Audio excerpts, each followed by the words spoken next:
യഥാർത്ഥത്തിൽ അവന്തിക സേതുമാധവനോടും കുടുംബത്തോടും എന്തൊക്കെ ചെയ്തു എന്ന് തെളിയിക്കാൻ നിർണായകമായ ഒരു സാക്ഷിയെ കൂടി വിസ്തരിക്കാൻ അനുമതി തരണമെന്ന് ഞാൻ താഴ്മയായി അപേക്ഷിക്കുന്നു.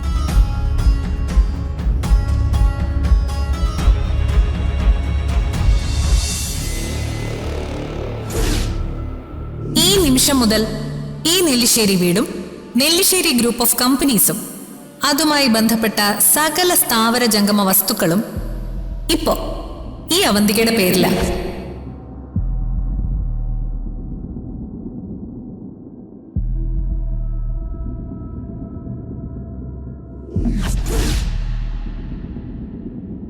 അപ്പോ സേതുമാധവനോട് നിങ്ങൾക്ക് സ്നേഹം ഉണ്ടായിരുന്നു എന്ന് പറയുന്നത് തെറ്റല്ലേ?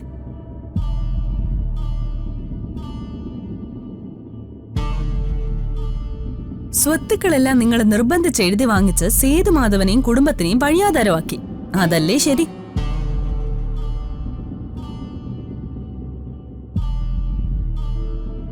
ഹോസ്പിറ്റലിൽ നിന്ന് തിരിച്ചു വന്ന സേതുമാധവനും കുടുംബവും ഒരു വാടക വീട്ടിലേക്ക് താമസം മാറി. അധികം താമസിയാതെ മരിക്കുകയും ചെയ്തു. അങ്ങനെ നോക്കിയാ നിങ്ങളാ സേതുമാധവനെ കൊന്നത്.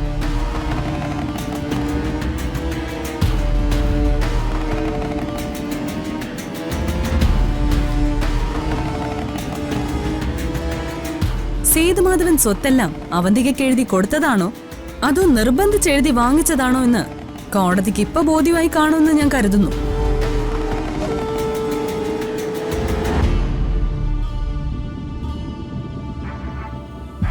നെല്ലിശ്ശേരി കുടുംബത്തിലേക്ക് അവന്തിക വന്നത് തന്നെ ചതിയും വഞ്ചനയും മനസ്സിൽ ഒളിപ്പിച്ച് വെച്ചുകൊണ്ടാ.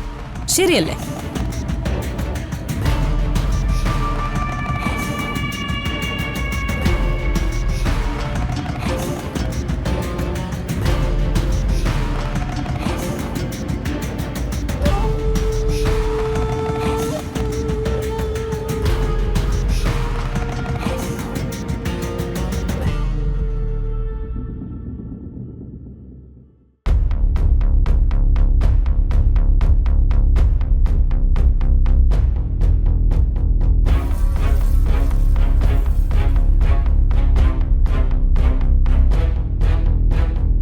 സേതുമാധവന്റെ മകൻ നന്ദനെ വിവാഹം കഴിച്ച് നിങ്ങൾ ആ വീട്ടിലേക്ക് കയറി വന്നതുപോലും സേതുമാധവനെയും കുടുംബത്തെയും നശിപ്പിക്കാനായിരുന്നില്ലേ?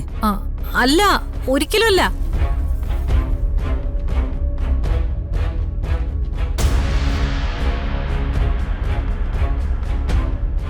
നിങ്ങളുടെ ആദ്യ ഭർത്താവ് നന്ദനെ നിങ്ങൾ എത്രയോ കാലം പൂട്ടിയിട്ട് പീഡിപ്പിച്ചിട്ടുണ്ട്. ഇല്ല, ഇത് കള്ളമാണ്.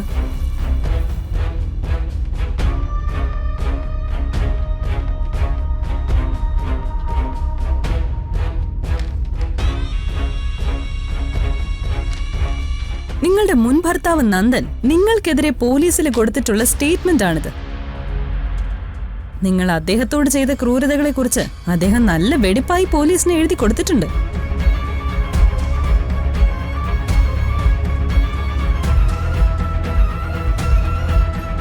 എല്ലാവരുടെയും മുന്നിൽ ഞാനിത് വായിക്കണോ?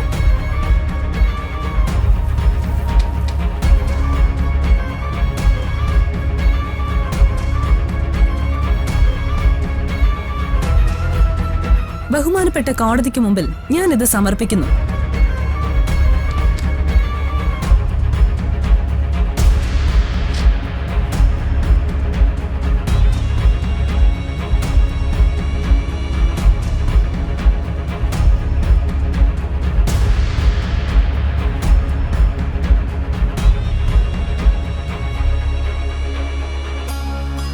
ഈ പറഞ്ഞതൊക്കെ തെളിയിക്കാൻ വേറെ ഏതെങ്കിലും സാക്ഷികളുണ്ടോ? Yes your honour.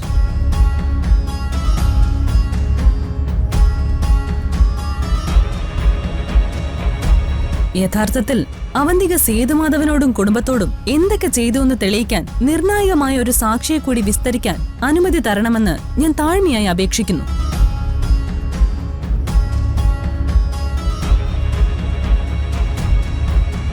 ആരാണ് സാക്ഷി? പറയാം യുവർ ഓണർ. പക്ഷേ ആ സാക്ഷിക്ക് ജീവന് ഭീഷണി ഉള്ളതുകൊണ്ട് ഈ കോടതിയിൽ സാക്ഷി പറയും വരെ സാക്ഷിയുടെ പേരും വിവരങ്ങളും രഹസ്യമായി സൂക്ഷിക്കണമെന്ന് ബഹുമാനപ്പെട്ട കോടതിയോട് ഞാൻ അപേക്ഷിക്കുന്നു.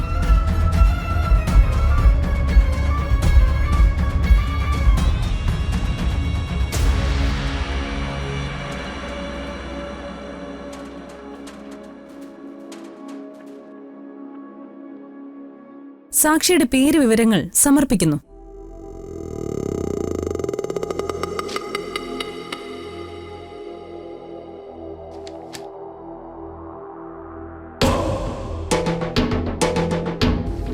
Permission granted.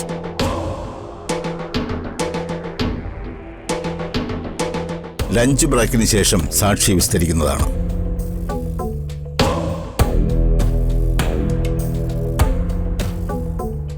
Thank you, your owner.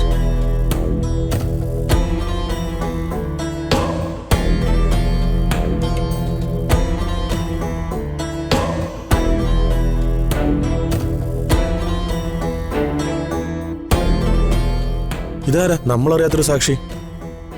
അറിയില്ല. വാ, നമുക്ക് പുറത്തേക്ക് പോകാം. വാ.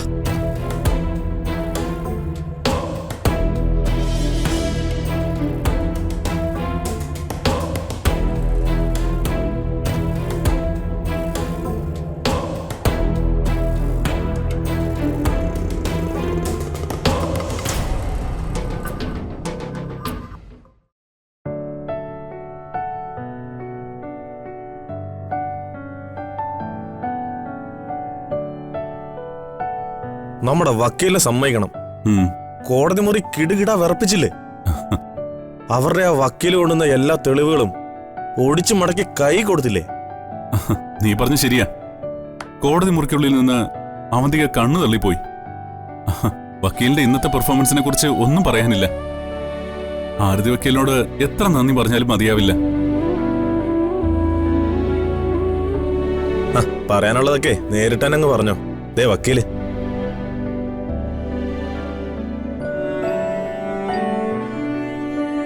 എന്നാ ശരി. വക്കീല് ഹാപ്പിയാ. എന്താണ്? ഞങ്ങളെ വക്കീലിന് ഇന്നത്തെ വാദത്തെ കുറിച്ച് പറയുമായിരുന്നു. എനിക്കിപ്പോ പൂർണ്ണ വിശ്വാസമായി വക്കീലെ. കേസ് നമ്മൾ തന്നെ ജയിക്കും. ആ അവന്തിക കോടതി മുറി ബോധം കെട്ട് വീഴാഞ്ഞത് ഭാഗ്യം. അതിന് നന്ദി പറയേണ്ടത് എന്നോടല്ല. അവര് കൊണ്ടുവന്ന തെളിവുകളുടെ എല്ലാം മുനെ ഒടിക്കാനുള്ള രേഖകളെല്ലാം നമുക്ക് അയച്ചു തന്ന ആ അജ്ഞാതനായ ആളിനോടാ.